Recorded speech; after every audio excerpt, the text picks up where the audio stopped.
We'll get some journalism expertise here from someone who's a little more credible and qualified about the principles of these things than Stugat. Sally Jenkins of the Washington Post. Isn't that everyone? I mean, her city, her football franchise is at the center of this mushroom cloud because it was the investigation into the Washington football team toxic work environment that ensnared John Gruden. So, Sally, thank you for making the time for us. We'll get to the Schefter stuff with you in a second, but Gruden those emails end up flashing in your life, and Sally Jenkins thinks what? I think it was inevitable. I mean, these guys have been casually sort of tossing these terms around for so long in the game. It was inevitable that at some point somebody was going to go kaboom, you know? It wasn't shocking, to be honest. The main thing that strikes you is that John Gruden and Bruce Allen are, they literally grew up in football. They've been around. Everyone's known them since they were practically boys, right? So they're very, very, very known quantities inside the game. And everyone's just been sort of winking and playing along with, the way they do business and the way they talk about people.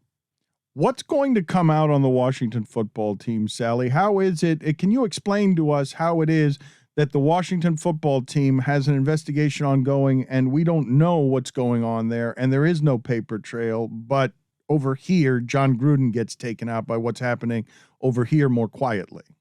Look, I think there are so many machinations behind the scenes by the league. They're dealing with, a really, really litigious owner who can get very ugly very quickly. You're talking about other owners who don't necessarily want their private business washed out in public. I think there's so many different cross dynamics going on with the Washington Football Club that it's difficult to know who's behind these emails, first of all. It appears it's not the league, but we don't know exactly who it is. We don't know what their motive was. That's a real mystery wrapped in an enigma. But I do think that the central point is that I think the league underneath it all would love nothing better than to divest itself of Dan Snyder. Do you have a theory on the leak? You say the NFL, you're believing the NFL when they say, because I was looking for motive on who's leaking that, and I thought they want to get Gruden out of there before that gets any worse than it already is, because they've already got people resigning in their front office months ago. I mean, there's 4 or 5 possibilities for the source of those emails. I don't necessarily believe the NFL did it, because look at the mountain of trouble it's causing the league. The league really wanted the Washington football investigation to go away quietly now. They wanted a season in Washington that was more positive than the seasons of the past. So I'm inclined to think it wasn't the league. I might be naive in that. I really don't have any special insight there. I just know the dynamics, again, are very complicated and changing. You mentioned there are 4 or 5 possibilities. What are they? Who are they? I suppose one could be someone discontented within Beth Wilkinson's investigation, someone discontented who was privy to some of the report from the NFLPA, which now is petitioning for the release of all the emails. One potentiality is someone from the league. One potentiality is someone from the Washington Football Club that wanted revenge on Bruce Allen, and John Gruden got caught in the crosshairs, or wanted revenge for some reason on John Gruden, and Bruce Allen got caught in the crosshairs. There's at least 4, and there's probably others that are potential leakers as well. And I'm not when I say their names, I'm not saying there's a stronger possibility of one than the other. I'm just saying I think there's at least, to me, 4 to 5 places this could be coming from. How do you arrive in a place, Sally, where this is being done so freely and no one is saying anything about it? The league's behavior here all along has been so buttoned up. And I think it's because the ugliness with Dan Snyder, the ugly that he can get to very quickly, as you've seen in his suits with his partners and investors, got so ugly so quickly. I think the league knows who it's dealing with. And so it's really trying to keep it all tamped very down. I think that's that's the main thing. And that's why I'm not necessarily convinced these came from the league. Can you explain to us where Daniel Snyder resides right now, what the purgatory is? Because he's not in charge, but he kind of is in charge. It's just an agreement where, okay, we're going to put this off to the side. Explain it to me, because I don't know. Daniel Snyder still owns the team and probably still has the power, even though publicly he's said to not have the power, correct? So, I can only go on my impression. I've only been out there once so far this season. My impression is the league is almost running the team.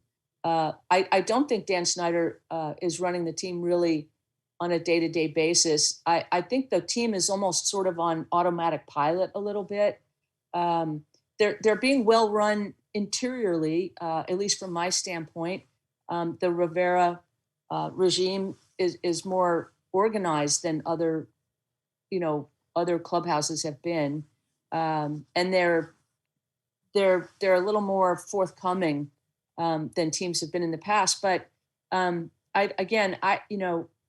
impression is that Dan Snyder is sort of sitting somewhere off to the side, waiting for the clock to tick when he can come back in and get his paws back on things again. I don't see evidence that he's directly manipulating things right now. Sally, you come from a family of journalists. And you come from traditional journalism. Your father took it very seriously, even though he wrote funny, and you take it just as seriously. When I tell you that the league wants Snyder out, you work at the Washington Post. Bezos owns the Washington Post. Bezos wants the Washington football team. Where do your journalistic conflicts reside in all of that? Oh, I mean, look, I stay away from all of them in the sense of, I don't know Jeff Bezos. I don't really know Dan Snyder. I think I haven't talked to Dan Snyder directly in, 2-3 years. My interactions with him I've not found him completely on the level or candid. I can't say the same about Jeff Bezos because I don't really have interactions with him. And I don't know for a fact that Bezos does want the Washington Football Club. That's not anything that I've particularly heard in my circles. So that's where I would start. That's sort of I think, look, regardless though of the situation, you report without fear or favor, you simply report what's what, and you try to sort out who's on the level and go with that. And that brings us to Adam Schefter, because you report without fear or favor. Obviously, sending an email to a team executive that calls him Mr. Editor, that's favor, and allowing him to edit it, that's favor. And but I was just saying before you came on here that ESPN also has some conflicts with its business partners, and insiders are journalists, but they're journalists not at the objective rate where you're trying to do journalism. Yeah, I mean, the way I was taught in the business, if you feel conflicted, that's a conflict. If you're trying to define what a conflict is, it's if you feel conflicted in your duties, if you're inclined to pull a punch. And so, that's where I would start broadly. And then more specifically, Adam Schefter's a great reporter. He gets a lot of stuff. He really does. And his sources have a lot of trust in him. And it's a very fine line that he walks there. I can understand the impulse to let someone like Bruce Allen, who's in a position to have information, look over something you're writing for the sake of accuracy, but to let him edit it necessarily, or to show him the whole thing, that's something I would not have done, to just turn over an entire piece to somebody. I don't think that is really what my bosses would expect of me, and so I would not do it. But I think all of us have certainly shown wording to other people to make sure that we're right, that we're accurate, that we're not warping something or overstating something. I find interesting the changes in journalism, Sally, because I think the toothpaste is out of the tube on this one. There are very few people doing it now your way. At very few newspapers in the world taking it with that kind of integrity. It's shifted so much toward entertainment. The work that you're doing is great, but it's different than what we're talking about here. Your standard, you're holding on to a standard that it feels like America has rejected. Well, I have to say this about Adam Schefter. If you look at the bulk of his work, is he offering up information that is accurate and helpful and informative to the reader? And I think the overall question to that is yes. I think you learn a lot from Adam Schefter, and you learn a lot that's interesting from Adam Schefter. So, I what his personal methods are in going about that, I don't know. I know his information is almost invariably solid, and how he's cultivating his relationships, that's between him and the people he works with. I know he's very respected by a lot of people inside football, which is how he gets his information.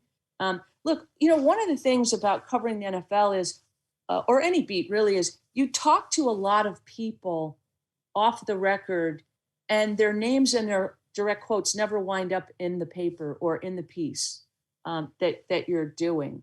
A lot of times you're just informed by people who never really appear, and you do that because you want to make sure you're correct. And so again, we've seen lots of journalism sins, and I've committed a couple of them myself. I don't view this thing with Adam Schefter today, I don't view that as like some grand transgression the way others do. I think the bulk of his career, the bulk of his work is pretty excellent. For those people who don't do paywalls, because I saw this, a lot of people wanted that athletic story on Kyrie that Shams did that had a lot of information in it, but people weren't willing to go over the paywall. What did you write about today, Sally? Because the Gruden thing moved you to write. What was the angle that you chose to take? Well, I was really struck by how incubated in traditional establishment football circles Gruden always was. He's born in Sandusky, home of Newt Rockne. He was reared at Notre Dame, where his dad was an assistant coach to Dan Devine. As a young assistant, he's with the two most iconic coaching tree franchises there are, the San Francisco 49ers and the Green Bay Packers. And it's hard to name two coaching trees that spread more men around the league, right? And so I just was looking at just how he was kind of seeded and grown inside the game. He's the ultimate insider. And the idea that Gruden's conduct would come as a surprise to anyone inside the NFL and be appalling to them suddenly now after all these years is absurd. They've known for a long time exactly how he conducted himself around these subjects. Sally, if I just want to clarify this because it seems like you're saying it was well known what Bruce Allen and John Gruden were like, how they've acted. We've known them their whole lives. And if so, why weren't people digging into what it is they were doing as they were doing it? Why did we wait so long on them? Because they were all participating in it. The people that he corresponded with, I think that there's a real fear out there about who else he's corresponded with in those 650,000 emails. Bruce Allen's communications with people, John Gruden's communications with people. My point is, I think a lot of men in the league have talked this way and have held these attitudes for a long, long time. And people just didn't really admit it openly, but behind the doors of taverns and stuff, I think that's how they have interacted with each other. I think there's exceptions like Bruce Arians. I think there's some great exceptions. I don't think like a Bruce Arians would necessarily, first of all, who uses the word queers these days that way anyway, right? That is such a meathead frat boy way to talk. It's archaic by any standard, and it's an earmark of a certain attitude. But unfortunately, I think it's an earmark of a certain old school attitude that's still very much alive inside the NFL. And I think it's exactly why you don't see more promotions of Black coaches and more Black coaches hired as head coaches. Bingo, there it is. It's right there. Is it fair to say, Sally, because you like overarching themes and you know how America is represented by sports and how our sports represent America, is it fair to take one guy, and I see the pipeline, the roots that you're making. This guy was born and bred in football, grew through football to the atrophied state that he was in, and still refers to people as queers because the football pipelined him, formed him, shaped him. And so you're saying this is unsurprising. Of course, this is the jewel that would belch out. Is it fair to do that based on one man's scandal? You know, probably not. Um, life isn't fair though, right? That's what football teaches. You hitch up your britches and you deal with that. Life's not fair. Look, should he become the poster boy for this? Alone? Probably not. He got caught in something for some reason that we're still trying to divine here. Why was he a target of this? It's possible that his attitudes on this really are worse than other people's in the league, but I'm not. I don't think that. What do you guys think? Why Gruden, right? Oh, I just think that just like sports ends up representing everything that happens in America, of course, the starting place on this is them looking under the carpets in Washington and finding the hashtag Me Too stuff that they had to react to poorly and late because they didn't know how to react to it. The league's not equipped for any of this stuff. And so now America's making its way into these playpens and everyone is running scattershot scared because God knows how behind all these people were, Sally. God knows what secrets they're. 650,000 emails. He can't be the only one out here disparaging Michael Sam, right? Like it. Right. I don't know what's coming next, but it seems like we're going to see the underbelly of this thing, and that Gruden's just the first casualty. Do you think I'm wrong on that? I think it's possible that we see more out of this, but I think someone wrote yesterday that the NFL is trying to treat this like radioactive waste and sort of bury it underground under, thousands of pounds of concrete. It's really hard to say which way this thing turns now. But I do think that the league has a larger reckoning than just with John Gruden. I think you're correct about that. I think that there may be some other coaches or executives that find themselves caught up in this thing and get their sleeve caught in the meat grinder. Sally, thank you for being on with us. Always good catching up with you.